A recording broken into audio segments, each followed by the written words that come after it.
Movie start అవగానే మనకి కుమార్ అనే అబ్బాయిని చూపిస్తారు. కుమార్ వాళ్ళ నాన్నమ్మ కొనప్రాణాలతో కొట్టుమిట్టాడుతూ ఉంటుంది. దాంతో కుమార్ వాళ్ళ నాన్నమ్మకు సంబంధించిన దగ్గర బంధువులందరూ ఆమెను చూడటానికి వస్తారు. కుమార్ వాళ్ళ నాన్నమ్మని ఆ పరిస్థితుల్లో చూసి పెద్దగా ఏడుస్తూ ఉంటాడు. ఎందుకంటే ఉదయం దాకా కూడా కుమార్ వాళ్ళ నాన్నమ్మ చాలా బాగుంటుంది. సడన్ గా ఏమైందో తెలియదు, ఆమె ఆరోగ్యం పాడైపోతుంది. ఇంకోవైపు అప్పుడే టైం 9 కావస్తుండగా కుమార్ వాళ్ళ నాన్నమ్మ సడన్ గా తన ముఖాన్ని టీవీ వైపు తిప్పుతుంది. దాంతో కుమార్ వైఫ్ వెళ్ళి టీవీ ఆన్ చేస్తుంది. అప్పుడే టీవీలో ఒక సీరియల్ వస్తూ ఉంటుంది.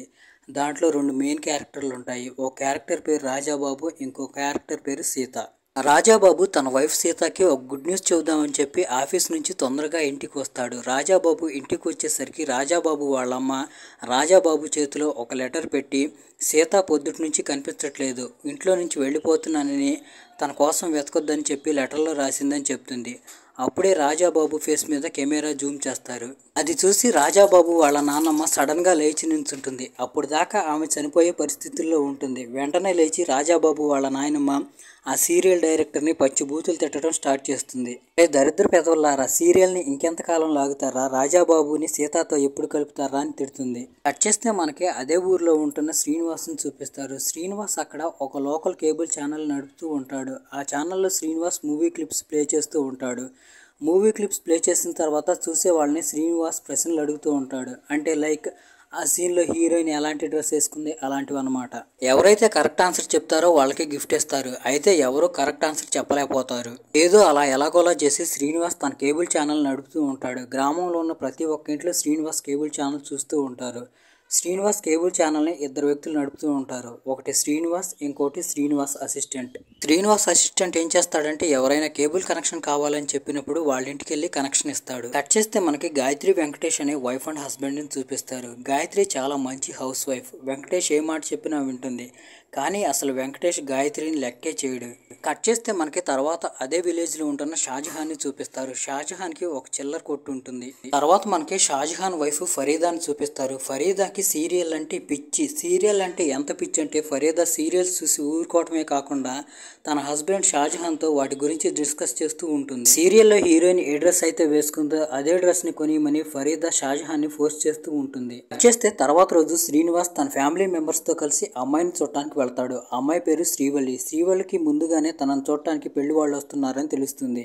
అయినా కానీ శ్రీవల్లి ఆ రోజు ఆగకుండా డ్యూటీకి వెళ్ళిపోతుంది. దాంతో శ్రీనివాస్ వాళ్ళు శ్రీవల్లి కోసం వెయిట్ చేస్తూ ఉంటారు. కాసేపటి తర్వాత శ్రీవల్లి ఇంటికి వస్తుంది. శ్రీవల్లిని చూడగానే శ్రీనివాస్ వాళ్ళ అమ్మ శ్రీవల్లితో మాట్లాడుతూ, తల్లి వెళ్ళి కొంచెం రెడీ అయ్యిరా అంటుంది. దానికి శ్రీనివాస్ అదేమీ అవసరం లేదు, అనవసరంగా టైం వేస్ట్ అవుతుంది, ఎందుకు మాట్లాడదాం అని అంటాడు. దాంతో అంతా కూర్చొని మాట్లాడుకోవడం స్టార్ట్ చేస్తారు. దాంతో 2 ఫ్యామిలీల వాళ్ళిద్దరూ ఏకాంతంగా మాట్లాడుకోవడానికి డాబా పైకి పంపిస్తారు. అయితే డాబా పైకి వెళ్ళిన తర్వాత వాళ్ళిద్దరూ వాళ్ళ గురించి మాట్లాడుకోకుండా పక్కనే పెట్టిన ట్యాంకు గురించి మాట్లాడుకుంటూ ఉంటారు. అయితే ఇక్కడ శ్రీనివాస్కి శ్రీవల్లి చాలా బాగా నచ్చుతుంది. అయితే ఇంటికి వెళ్తున్నప్పుడు దారి మధ్యలో శ్రీనివాస్ వాళ్ళ అమ్మ శ్రీనివాస్తో మాట్లాడుతూ, అరే ఆ అమ్మాయి అసలు మన ఫ్యామిలీకి సెట్ అవుదురా, దానికి చాలా గర్వం అంటుంది. దానికి శ్రీనివాస్ వాళ్ళ అమ్మతో మాట్లాడుతూ, అమ్మాయి మీ కాలం లాంటి అమ్మాయి కాదు, ఆ అమ్మాయి చదువుకున్నది, ఇప్పుడు అమ్మాయిలు అలాగే ఉంటారని వాళ్ళ అమ్మకి నచ్చజెప్తాడు. శ్రీనివాస్ అలా నచ్చజెప్పడంతో శ్రీనివాస్ ఫ్యామిలీ మెంబర్స్ అందరూ శ్రీవల్లితో శ్రీనివాస్ పెళ్లి చేయడానికి ఒప్పుకుంటారు. తర్వాత మనకి కుమార్ని చూపిస్తారు. కుమార్ డిష్ టీవీని తీసుకొచ్చి ఊళ్ళో వాళ్ళందరినీ పోగేసి డిష్ టీవీ గురించి ఎక్స్ప్లెయిన్ చేస్తూ ఉంటాడు. ఇది చూసి శ్రీనివాస్కి కడుపులో మండిపోతూ ఉంటుంది. ఎందుకంటే ఒకవేళ డిష్ టీవీ కానీ వస్తే తన కేబుల్ బిజినెస్ దెబ్బతింటుంది. తర్వాత శ్రీనివాస్ తన కాబోయే వైఫ్ శ్రీవల్లి కోసం ఒక టీవీని కొని తన ఇంట్లో పెడతాడు. తర్వాత శ్రీనివాస్ తన ఫ్రెండ్ వెంకటేష్ షాజహాన్ కలవడానికి వెళ్తాడు. వాళ్ళకి శ్రీవల్లి గురించి కూడా చెప్తాడు. వాళ్ళు శ్రీనివాస్ని ఏడిపిస్తూ, నువ్వు పుష్పావి కదా, పని నుంచి ఇంటికి వెళ్ళిన తర్వాత శ్రీవల్లిని టీ ఇమ్మని ఎలా అడుగుతావని అంటారు. దానికి శ్రీనివాస్, శ్రీవల్లి నువ్వు కొంచెం ఫ్రీ అయితే నాకు టీ ఇస్తావా అని అడుగుతానని చెప్తాడు. దాంతో వాళ్ళిద్దరూ నవ్వుతారు. తర్వాత షాజహాన్ మాట్లాడుతూ, నేను నా వైఫ్ని కాఫీ ఎలా అడుగుతానో తెలుసా, నేను కాఫీ అని అంటాను, నెక్స్ట్ మినిట్లో నా ముందు కాఫీ ప్రత్యక్షం అవుతుంది అని అంటాడు. తర్వాత వెంకటేష్ మాట్లాడుతూ, ఈ షాజహా గాడన్నా కనీసం కాఫీ అని సౌండ్ చేస్తాడు, నేనైతే సౌండ్ కూడా చేయను, నా చెయ్యి అలా పైకి లేపుతాను, దాంతో నా వైఫ్ కాఫీ కప్పు తీసుకొచ్చి నా చేతిలో పెడుతుందని చెప్తాడు. ఆ మాటలు విని శ్రీనివాస్ ఆశ్చర్యపోతాడు. తర్వాత శ్రీనివాస్ వెంకటేష్ మీద కోపడుతూ, ఎవరైనా ఇలా చేస్తారా, ఎవరైనా తన వైఫ్ని ఇంత చులకనగా చూస్తారా అని అంటాడు. దానికి వెంకటేష్ మాట్లాడుతూ, చూడు బేట, ప్రపంచంలో 2 రకాల మగవాళ్ళు ఉంటారు. ఒకళ్ళు నార్మల్ మేల్, ఇంకొకళ్ళు ఆల్ఫా మేల్. నేను షాజహా ఆల్ఫా మేల్. అందుకే మా వైఫ్లు మా మాట వింటారు. నువ్వు కూడా ఆల్ఫా మేల్గా అవ్వు, లేకపోతే నీ వైఫే నిన్ను కంట్రోల్లో పెడుతుందని చెప్తారు. చూస్తూ ఉండగానే శ్రీనివాస్ శ్రీవల్లి పెళ్ళైపోతుంది. పెళ్ళైపోయిన తర్వాత గాయత్రి, ఫరీదా శ్రీవల్లికి మంచి ఫ్రెండ్స్ అయిపోతారు. శోభనం రోజు రాత్రి శ్రీనివాస్కి వాళ్ళ ఫ్రెండ్స్ చెప్పిన మాటలు గుర్తొస్తాయి. శ్రీవల్లి ముందు తలంచకూడదు, అలాగే ఆల్ఫా మేల్గా ఉండాలనే మాటలు. దాంతో శ్రీనివాస్ శ్రీవల్లికి అబద్ధాలు చెప్పడం స్టార్ట్ చేస్తాడు. శ్రీవల్లితో మాట్లాడుతూ శ్రీనివాస్, నేను అందరి ముందు నవ్వుతూ మాట్లాడుతూ ఉంటాను కదా, అదంతా నిజం కాదు. నాకు నిజానికి విపరీతమైన కోపం. నా గురించి అన్ని నిజాలు మా ఫ్యామిలీ మెంబర్స్ కూడా తెలియదని చెప్తాడు. ఇంకోవైపు శ్రీవల్లి అక్కడి నుంచి సడన్ గా లేచి వెళ్లి టీవీ ముందు కూర్చొని రాజాబాబు సీత సీరియల్ చూస్తూ ఉంటుంది. అప్పుడు శ్రీనివాస్ శ్రీవల్లితో మాట్లాడుతూ, అరే అందరిలాగే నువ్వు కూడా ఈ సీరియల్ చూస్తావా? ఒక పని చేయి, నా కేబుల్ ఛానల్ పెట్టు, మంచి రొమాంటిక్ సాంగ్స్ వస్తాయని అంటాడు. కానీ శ్రీవల్లి శ్రీనివాస్ మాటలకి ఎలాంటి సమాధానం ఇయ్యదు. ఎందుకంటే శ్రీవల్లి చాలా కాన్సన్ట్రేషన్ గా సీరియల్ చూస్తూ ఉంటుంది. ఇంకోవైపు సీరియల్లో రాజాబాబు తన ఫ్రెండ్స్తో మాట్లాడుతూ, నా సీత ఇల్లు వదిలిపెట్టి ఎక్కడికో వెళ్ళిపోయింది, మీరు ఆమెను వెతకండి అని చెప్తాడు. శ్రీనివాస్కి విపరీతమైన కోపం వస్తుంది. కోపంగా శ్రీవల్లిని పిలుస్తూ, శ్రీవల్లి, ఇది సీరియల్ చూసే టైమా? ఈ రోజు రాత్రి మనకెంత ముఖ్యమో నీకు తెలియదా అని అంటాడు. దానికి శ్రీవల్లి సైలెంట్గా వెనక్కి తిరిగి నోటి మీద వేలు పెట్టుకుని ష్ అని సౌండ్ చేస్తుంది. అది చూసి శ్రీనివాస్కి పై పీజులు పైనే ఎగిరిపోతాయి. పాపం మనోడేమో ఆల్ఫా మేల్ అవుదామని వెళ్ళాడు. కనీసం ఫస్ట్ నైట్ కూడా సెలబ్రేట్ చేసుకోకుండా సింగిల్గా నిద్రపోతూ ఉంటాడు. కట్ చేస్తే తర్వాత రోజు ఉదయం శ్రీనివాస్ టిఫిన్ చేస్తున్నప్పుడు శ్రీవల్లి శ్రీనివాస్ దగ్గరికి వచ్చి, రాత్రి మీరు అంత తొందరగా ఎందుకు నిద్రపోయారని అంటుంది. అయితే శ్రీనివాస్ ఆ మాటకి ఏం సమాధానం చెప్పడు. ఎందుకంటే శ్రీనివాస్కి శ్రీవల్లి మీద విపరీతమైన కోపం ఉంది. తర్వాత శ్రీవల్లి వాళ్ళ అత్తయ్యని పిలుస్తూ, అత్తయ్య నాకు కూడా ఒక దోశ ఇస్తారా అని అంటుంది. టిఫిన్ చేసిన తర్వాత శ్రీవల్లిని ఆఫీస్ దగ్గర వదిలిపెట్టడానికి శ్రీనివాస్ తన బైక్ మీద ఎక్కించుకొని వెళ్తూ ఉంటాడు. దారి మధ్యలో శ్రీనివాస్ శ్రీవల్లికి తన కేబుల్ టీవీ ఆఫీస్ని కూడా చూపిస్తారు. ఆఫీస్కి ఎదురుగానే కుమార్ది డిష్ టీవీ కూడా పెట్టి ఉంటుంది. అది చూడగానే శ్రీనివాస్కి విపరీతమైన కోపం వస్తుంది. దాని మీద తక్కువ రేటుకే ఎక్కువ ఛానల్స్ అని రాసి ఉంటుంది. దాంతో శ్రీనివాస్ వెళ్ళి కుమార్ మీద అరుస్తాడు. ఇక్కడ కామెడీ ఏంటంటే కుమార్ మీద శ్రీనివాస్ కంటే శ్రీవల్లి ఎక్కువ కోప్పడుతుంది. శ్రీవల్లి కుమార్కి వార్నింగ్ ఇస్తూ, ఇక్కడి నుంచి నీ ఆఫీస్ని, నీ ఆఫీస్ బ్యానర్ని తీసే, లేకపోతే నిన్ను నీ ఆఫీస్ని లేకుండా చేస్తానని చెప్తుంది. అది చూసి శ్రీనివాస్ భయపడిపోయి ఎలాగోలా శ్రీవల్లిని సంజాయించి అక్కడి నుండి తీసుకువెళ్తాడు. పెళ్ళైన 2వ రోజు కూడా శ్రీనివాస్ శోభనానికి రెడీ అవుతాడు. అయితే మాటల మధ్యలో శ్రీవల్లి శ్రీనివాస్తో మాట్లాడుతూ, నేను కాలేజ్ టైంలో పాటలు పాడేదాన్ని అని చెప్తుంది. దాంతో శ్రీనివాస్, ఇప్పుడు నా కోసం ఏదైనా పాట పాడమని అంటాడు. దాంతో శ్రీవల్లి సిగ్గుపడుతూ శ్రీనివాస్ కోసం ఒక పాట పాడుతుంది. అలా పాట పాడుతూ మళ్ళీ శ్రీవల్లి ఈ రోజు కూడా సీరియల్ చూడటానికి వెళ్ళి టీవీ ఎదురుగా కూర్చుంటుంది. అయితే శ్రీనివాస్ టీవీ ఎదురుగా వచ్చి, శ్రీవల్లి నువ్వు ఇవాళ కూడా సీరియల్ చూస్తున్నావా, రా వచ్చి నాతో కూర్చో, కాసేపు మాట్లాడుకుందామని అంటాడు. అయితే శ్రీవల్లి సీరియల్ చూడటంలో బిజీ అయిపోయి శ్రీనివాస్కి ఎలాంటి రెస్పాన్స్ ఇవ్వదు. దాంతో కోపం వచ్చి శ్రీనివాస్ టీవీ ఆఫ్ చేస్తాడు. అయితే శ్రీవల్లి టీవీ దగ్గరికి వెళ్ళి స్విచ్ ఆన్ చేస్తుంది. కోపం వచ్చి మళ్ళీ శ్రీనివాస్ టీవీ ఆఫ్ చేయబోతాడు. అయితే శ్రీవల్లి ఒక చేత్తో మంచానికి పైకెత్తుతుంది. సడన్గా శ్రీవల్లి గొంతు మారిపోతుంది. శ్రీవల్లి శ్రీనివాస్కి వార్నింగ్ ఇస్తూ టీవీ మాత్రం ఆపొద్దని అంటుంది. ఆ మాటలు విని పాపం పిచ్చోడు భయపడిపోతాడు. భయంతో శ్రీనివాస్ ఒక అరగంట దాకా మూలనే కూర్చొని ఉంటాడు. ఆ మూలనే కూర్చొని నిద్రపోతాడు. తర్వాత రోజు ఉదయం శ్రీనివాస్ తన ఫ్రెండ్ వెంకటేష్ని, షాజహాని తన ఆఫీస్కి పిలిచి గత రాత్రి జరిగిన సిచ్యువేషన్ మొత్తం చెప్తాడు. అలాగే శ్రీవల్లికి ఆ సీరియల్ అంటే పిచ్చని చెప్తాడు. ఇక్కడే అదిరిపోయే ఇంకో విషయం ఏంటంటే, గత రోజు రాత్రి షాజహా వైఫ్ ఫరీదా కూడా అలాగే బిహేవ్ చేసింది. సడన్ గా 9 అవ్వగానే శ్రీవల్లి, ఫరీదా టీవీ ఎదురుగా కూర్చొని అలాంటి వింత పనులు చేయడం తెలుసుకుని ముగ్గురు ఫ్రెండ్స్ ఆశ్చర్యపోతారు. తర్వాత వెంకటేష్ షాజహాని ఏడిపిస్తూ, అరే షాజహా, నువ్వు నా లాగా ఆల్ఫా మేల్ కదా, నువ్వెప్పటిలాగా శ్రీనివాస్ గడ్లాగా తయారయ్యి పెళ్ళామంటే భయపడుతున్నావురా అని అంటాడు. తర్వాత శ్రీనివాస్ షాజహా వెంకటేష్తో మాట్లాడుతూ, నువ్వు నైట్ టైం డ్యూటీకి వెళ్తావు కదా, దీని గురించి నీకేం తెలియదు. ఒకరోజు డ్యూటీకి సెలవు పెట్టి 9 అవ్వగానే నీ వైఫ్ని కాఫీ అడుగు, అప్పుడు నీకు తెలుస్తుంది అని అంటాడు. దానికి వెంకటేష్, దీంట్లో పెద్ద వింతే ఉందని అంటాడు. సరే 9 అవ్వగానే మీరిద్దరూ మా ఇంటికి రండి, మీ ఇద్దరికి ఆల్ఫా మేల్ ఎలా అవ్వాలో నేను నేర్పిస్తానని అంటాడు. రాత్రి 9 అవ్వగానే శ్రీనివాస్, షాజహా వెంకటేష్ కిటికీలో నుంచి వెంకటేష్ ఇంట్లోకి చూస్తూ ఉంటారు. అప్పుడే ఇంకోవైపు వెంకటేష్ 9 అవ్వగానే గాయత్రిని చేయి పైకి ఎత్తి టీ అడుగుతాడు. అయితే గాయత్రి వెంకటేష్కి టీ ఇవ్వకుండా వంటగదిలో నుంచి కుర్చీ తెచ్చేసుకుని టీవీ చూస్తూ ఉంటుంది. అది చూసి వెంకటేష్ కూడా షాక్ అయిపోతాడు. దాంతో వెంకటేష్కి కోపం వచ్చి టీవీని ఆఫ్ చేసి రిమోట్ లాక్కుంటాడు. గాయత్రి ఒక రకంగా మాట్లాడుతూ టీవీ రిమోట్ ఇవ్వమంటుంది. అయితే వెంకటేష్ గాయత్రికి టీవీ రిమోట్ ఇయ్యడు. దాంతో కోపం వచ్చిన గాయత్రి ఒక చేత్తో వెంకటేష్ని పైకెత్తి దూరంగా విసిరేస్తుంది.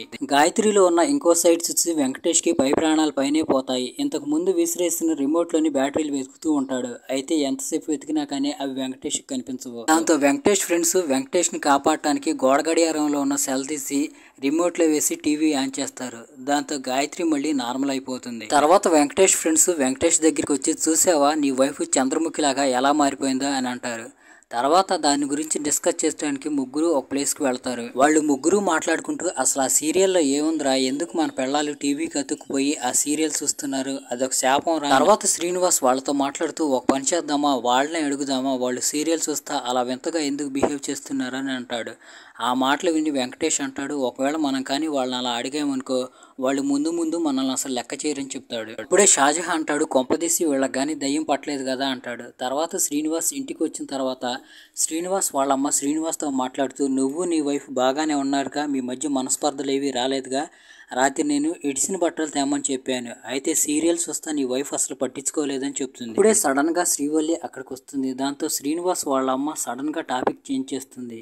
ఇది జరిగిన దగ్గర నుంచి శ్రీనివాస్, వెంకటేష్, షాజహా వాళ్ళ వైఫ్ అంటే భయపడుతూ ఉంటారు. ఇంకోవైపు శ్రీనివాస్ కేబుల్ టీవీకి కస్టమర్లు తగ్గుతూ ఉంటారు. అలాగే కుమార్ డిష్ టీవీకి కస్టమర్లు పెరుగుతూ ఉంటారు. రాత్రి అవగానే శ్రీనివాస్ ఏదో పని ఉందని చెప్పేసి ఇంట్లో నుంచి బయటకు వచ్చేస్తాడు. దాదాపుగా ఆ ఊర్లో ఉన్న మగాళ్ళందరి పరిస్థితి అలాగే ఉంది. సీరియల్ చూడటం, వాళ్ళ వైఫ్లు వాళ్ళని వేధించడంతో అందరూ ఏదో పని ఉందని చెప్పేసి ఊర్లోకి వచ్చి బయట ఊర్లో తిరుగుతూ ఉంటారు. తర్వాత రోజు ఉదయం ముగ్గురు ఫ్రెండ్స్ కూర్చొని మాట్లాడుకుంటూ, మన పరిస్థితే కాదురా, ఊర్లో ఉన్న మగవాళ్ళందరి పరిస్థితి అలాగే ఉంది, అందరూ వాళ్ళ వైఫ్లు అంటే భయపడుతున్నారు, కానీ దానికి వ్యతిరేకంగా ఒక్కడు కూడా మాట్లాడలేదని మాట్లాడుకుంటారు. ఇంకోవైపు ఫరీదా, గాయత్రి, శ్రీవల్లి కూడా మాట్లాడుకుంటూ ఉంటారు. వాళ్ళ హస్బెండ్ బిహేవియర్లో ఏదో తేడా వచ్చిందని. ఒకరోజు శ్రీవల్లి శ్రీనివాస్తో మాట్లాడుతూ, నువ్వు నాతో ఎందుకు అలా వింతగా బిహేవ్ చేస్తున్నావు, ఏదైనా ప్రాబ్లం ఉంటే చెప్పమంటుంది.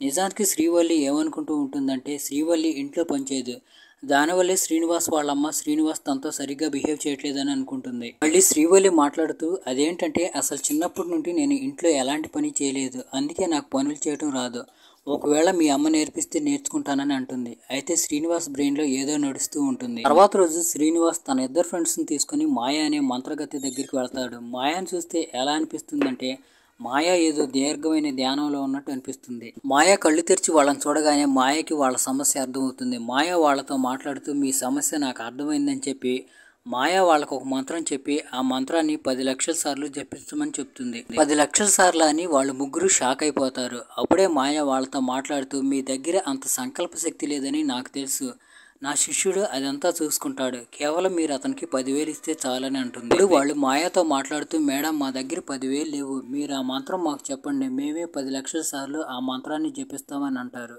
దాంతో మాయ వాళ్ళకి కొన్ని నియమాలు చెప్తుంది. దాంతో మాయ వాళ్ళకి మీరు తినకుండా తాకుండా ఒంటికాల మీద నిలబడి ఈ మంత్రాన్ని జపించాలని చెప్తుంది. అది విని భయపడిపోతూ వాళ్ళు, మేడం మేము ఇంత కఠోర సాధన చేయలేము, ఎలాగోలా చేసి 10,000 మీకు ఇస్తాం, మీరే ఆ పని చేసి పెట్టండి అని అంటారు. తర్వాత మాయ వాళ్ళకి ఒక లిక్విడ్ని ఇచ్చి, ఈ లిక్విడ్ని తీసుకువెళ్ళి మీరు ఒక గిన్నెలో పోయండి, తర్వాత ఖచ్చితంగా 9 అయిన తర్వాత మీ భార్యల వెంట్రుకలు కట్ చేసి ఆ లిక్విడ్లో వేయండి, అప్పుడు అసలైన దయ్యం బయటకు వచ్చి మీకు కనపడుతుందని చెప్తుంది. ఆ రోజు రాత్రి 9 అయ్యేసరికి ఎలాగోలా ముగ్గురు కష్టపడి వాళ్ళ వైఫ్ వెంట్రుకలు కట్ చేసి మాయ ఇచ్చిన లిక్విడ్లో వేస్తారు. దాంతో వాళ్ళ ఇల్లంతా పొగ వ్యాపిస్తుంది. అప్పుడే వాళ్ళకి అసలు దయ్యం కనిపిస్తుంది. ఆ దయ్యాలను చూసి వీళ్ళంతా షాక్ అయిపోతారు. ఎందుకంటే నిజానికి ఆ దయ్యాలు వేరే ఎవరో కాదు, వీళ్ళ నాయనమ్మ కానీ అమ్మమ్మ కానీ. వాళ్ళు చచ్చిపోయిన తర్వాత ఆ ఇంటి కోడళ్ళకు పట్టి ఆ సీరియల్ చూస్తూ ఉంటారు. తర్వాత రోజు టీవీలో ఆ సీరియల్ యాడ్ వస్తుంది. ఎన్ని సంవత్సరాలుగా మీరు దేనికోసం అయితే ఎదురు చూస్తున్నారో అది తొందరలో రాబోతుంది, 3 రోజుల తర్వాత ఈ సీరియల్ ఎండింగ్ ఎపిసోడ్ వస్తుందని చెప్తూ ఉంటారు. ఆఖరి ఎపిసోడ్లో రాజాబాబు సీత కలిసిపోతారని చెప్తారు. అది విని ఊర్లో ఉన్న మగవాళ్ళంతా సంతోషపడిపోతూ ఉంటారు. ఎందుకంటే ఆఖరి ఎపిసోడ్లో రాజాబాబు అలాగే సీత కలిసిపోతే వాళ్ళ భార్యలను పట్టుకుని ఉన్న ఆ ముసలి దయ్యాలు వదిలి వెళ్ళిపోతాయని వాళ్ళు అనుకుంటారు. అప్పటి నుండి శ్రీనివాస్, వెంకటేష్, షాజహా వాళ్ళ వైఫ్ని సీరియల్ చూడమని చెప్పి వాళ్లే తీసుకెళ్లి టీవీ ఎదురుగా కూర్చోబెడుతూ ఉంటారు. ఇంకోవైపు సీరియల్ ప్లే అవుతుంది. ఆ సీరియల్లో రాజాబాబు సీతతో మాట్లాడుతూ, సీత, ఇన్ని రోజులు నువ్వు నా ఎదురుగా ఉన్నప్పుడు నేను పశువులా బిహేవ్ చేశాను, నీతో ఎప్పుడూ సరిగ్గా లేను, నువ్వు వెళ్ళిపోయిన తర్వాత నీ విలువ నాకు తెలిసింది, ఇప్పుడు వచ్చి నాతో పాటు కలిసిండు, నీకు మంచి మొగుడంటే ఎలా ఉంటాడో చూపిస్తానని అంటాడు. ఊర్లో ఉన్న ఆడవాళ్ళందరూ అదే సీన్ కోసం ఎదురు చూస్తూ ఉంటారు, రాజాబాబు సీత ఎప్పుడు కలిసిపోతారని. సడన్గా అప్పుడే సీరియల్లో వర్షం పడటం స్టార్ట్ అవుతుంది. ఆ వర్షం వల్ల ఒక చెట్టు కొమ్మిరిగి రాజాబాబు నెత్తి మీద పడుతుంది. దాంతో రాజాబాబు చిప్పు దబ్బుతుంది. సీత వచ్చి రాజాబాబుని పైకి లేపుతుంది. అయితే అప్పుడు రాజాబాబు సీతను చూసి నువ్వెవరో అని అడుగుతాడు. అప్పుడే అక్కడ ఈ కథ ఇంకా కొన్ని రోజులు కొనసాగుతుందని చెప్పి డిస్ప్లే అవుతుంది. అది చూసి ఊర్లో ఉన్న మగవాళ్ళందరూ పిచ్చితో అరుస్తూ ఉంటారు. ఇంకోవైపు ఆ చచ్చిపోయిన ముసలాళ్ళ ఆత్మలు కూడా సీరియల్ డైరెక్టర్ని బూతులు తిడుతూ ఉంటారు. కట్ చేస్తే సీరియల్లో సీత రాజాబాబుని తీసుకెళ్లి హాస్పిటల్లో జాయిన్ చేస్తుంది. అప్పుడు డాక్టర్ సీతకి ఒక షాకింగ్ న్యూస్ చెప్తుంది. అదేంటంటే రాజాబాబు తలపైన చెట్టు కొమ్మ విరిగి పడటం వల్ల తను ఒక సంవత్సరం జ్ఞాపకాలు కోల్పోయాడని, అంటే అతను ఒక సంవత్సరం వెనక్కి వెళ్ళిపోయాడనమాట. అంటే ఇప్పుడు రాజాబాబు సంవత్సరం క్రితం సీతని ఎలా హింస పెట్టాడో, ఎలా కష్టపెట్టాడో ఇప్పుడు మళ్ళీ అలాగే కష్టపెడతాడనమాట. అప్పుడు సీత కూడా ప్రతిజ్ఞ చేస్తుంది, నేను ఎలాగైనా కానీ నా భర్తను బాగు చేసుకుని మామూలు మనిషిని చేస్తానని. అంటే దీని అర్థం ఇప్పుడు సీరియల్ ఖచ్చితంగా ఇంకొక 1000 ఎపిసోడ్లు నడుస్తుంది అనమాట. దాంతో ఊర్లో ఉన్న మగవాళ్ళందరూ పిచ్చెక్కిపోయి మాయా దగ్గరికి వెళ్తారు సొల్యూషన్ కోసం. అప్పుడు మాయా వాళ్ళతో మాట్లాడుతూ దానికి పరిష్కారం మీ చేతుల్లోనే ఉందని చెప్తుంది. ఇంకోవైపు ఆ రోజు రాత్రి శ్రీనివాస్ శ్రీవల్లి పక్కనే పడుకొని నిద్రపోతున్నప్పుడు శ్రీనివాస్కి శ్రీవల్లి బదులుగా వాళ్ళ నాన్నమ్మ కనిపిస్తుంది. అది చూసి శ్రీనివాస్ భయపడిపోయి బెడ్ కిందకు వెళ్ళి నిద్రపోతాడు. శ్రీవల్లి కూడా ఆ విషయాన్ని నోటీస్ చేస్తుంది. అయితే ఉదయం అయిన తర్వాత శ్రీవల్లి అసలు శ్రీనివాస్తో ఏం మాట్లాడదు, ఇంటి పని చేసుకుంటూ ఉంటుంది. దాంతో శ్రీనివాస్ శ్రీవల్లి దగ్గరికి వెళ్ళి అసలు నీకేమైంది, ఎందుకు అలా ఉన్నావని అడుగుతాడు. దానికి శ్రీవల్లి కొద్ది రోజుల క్రితం ఇదే క్వశ్చన్ నేను మిమ్మల్ని అడిగాను, మీ దగ్గర నుండి ఎలాంటి సమాధానం లేదని చెప్తుంది. దాంతో శ్రీనివాస్ శ్రీవల్లికి జరిగిన స్టోరీ చెప్పడం స్టార్ట్ చేస్తాడు. ఆ రోజు మన శోభనం రాత్రి నువ్వు ఒక చేత్తోనే మంచాన్ని ఎత్తావని అంటాడు. అయితే శ్రీవల్లి నేను అసలు అలా చేయలేదని అంటుంది. శ్రీనివాస్ శ్రీవల్లికి నచ్చ చెప్పడానికి ట్రై చేస్తూ ఉంటాడు. అప్పుడే శ్రీనివాస్ వాళ్ళ నాయనమ్మ శ్రీవల్లి ఒంట్లోకి వచ్చి అసలు నువ్వు నా సీరియల్ గురించి ఏం మాట్లాడొద్దు అంటుంది. తర్వాత రోజు గాయత్రి, ఫరీదా, శ్రీవల్లి ఇదే విషయం గురించి మాట్లాడుకుంటూ ఉంటారు. అయితే గాయత్రి, ఫరీదాకి అసలు రాత్రి గురించి ఏం గుర్తుండదు. ఎందుకంటే వాళ్ళ భర్తలు వాళ్ళకి రాత్రి జరిగే విషయం గురించి ఏం చెప్పలేదు. శ్రీనివాస్ ఒక్కడే శ్రీవల్లికి రాత్రి జరిగిన విషయం గురించి చెప్తాడు. అయితే శ్రీవల్లి మాటలు విని గాయత్రి, ఫరీదా శ్రీవల్లి చెప్పింది నమ్మరు. కాసేపటి తర్వాత వెంకటేష్ శ్రీనివాస్ దగ్గరికి వెళ్ళి శ్రీనివాస్ని తిడుతూ ఉంటాడు. అసలు నువ్వు నీ వైఫ్కి విషయం మొత్తం ఎందుకు చెప్పావని. ఇప్పుడు శ్రీనివాస్ వాళ్ళిద్దరితో మాట్లాడుతూ రాత్రి నా వైఫ్ చాలా భయపడిపోయింది, అందుకే నేను ఆమెకి ఆ విషయం గురించి చెప్పాను. నాకేం తెలుసు, నా వైఫ్ వెళ్ళి మీ వైఫ్లతో ఆ విషయం గురించి చెప్తుందని అంటాడు. దాంతో ముగ్గురు పెళ్ళాలు వీళ్ళకి రకరకాల ఐడియాలు ఇస్తారు. ఒకళ్ళేమో టీవీ స్విచ్ ఆఫ్ చేయమంటారు, ఒకళ్ళేమో టీవీ రిమోట్ కనపడకుండా చేయమంటారు, ఇంకోళ్ళేమో టీవీ రిమోట్లో నుంచి సెల్ తీసి పారేయమంటారు. అయితే ఆ మాటలు విన్న తర్వాత అలాంటి పనులు చేయటం వల్ల ఉపయోగం ఏమీ లేదని, సీరియల్ అయిపోయిన తర్వాత ఆత్మలు మిమ్మల్ని వదిలిపెట్టి వాటంతట అవే వెళ్ళిపోతాయని చెప్తారు. చూస్తూ చూస్తూ ఉండగానే అమావాస్య వచ్చేస్తుంది. అప్పుడు మాయా వీళ్లతో మాట్లాడుతూ అమావాస్యకి ఆత్మల శక్తి బలపడుతుంది, ఇప్పుడు మీరు జాగ్రత్తగా ఉండాలని చెప్తుంది. ఇంకోవైపు సీరియల్లో రాజాబాబు సీతని విపరీతంగా టార్చర్ చేస్తూ ఉంటాడు. ఆ టార్చర్ చూసి ఆత్మలన్నిటికీ విపరీతమైన కోపం వస్తుంది. దాంతో ఆత్మలన్నీ కలిసి ఇళ్లలో ఉన్న సామానంతా పగలగొడుతూ ఉంటాయి. తర్వాత రోజు ఉదయం ముగ్గురు ఫ్రెండ్స్ కూర్చొని ఆ రోజు రాత్రి వాళ్ళ వైఫ్ ఏం చేశారో మాట్లాడుకుంటూ ఉంటారు. నిజానికి ఏం జరుగుతుందంటే ఆ రోజు రాత్రి ముగ్గురు పెళ్ళాలి వీళ్ళని బాధితులు పెడతారు. అప్పుడు టీవీలో రాజాబాబు ఇంటర్వ్యూ వస్తుంది. వాళ్ళు సీరియల్ ఫీడ్బ్యాక్ గురించి తెలుసుకుంటూ ఉంటారు. దాంతో శ్రీవల్లి రాజాబాబుకి ఫోన్ చేసి పిచ్చి తిట్లు తిడుతుంది. అరే బుద్ధి లేనోడా, నువ్వు సీతని అంత టార్చర్ ఎందుకు పెడుతున్నావు, అలాగే వీలైనంత తొందరగా ఈ సీరియల్ని కంప్లీట్ చేయమంటుంది. అది చూసి రాజాబాబు కూడా షాక్ అయిపోతాడు. రాజాబాబు కూడా శ్రీవల్లిని తిడుతూ మా సీరియల్ మా ఇష్టం వచ్చినన్ని రోజులు నడిపించుకుంటావు, ఇక టార్చర్ పెట్టే విషయం అంటావా, టార్చర్ పెట్టడం వల్ల సీరియల్ టీఆర్పీ రేటు పెరుగుతుంది అని అంటాడు.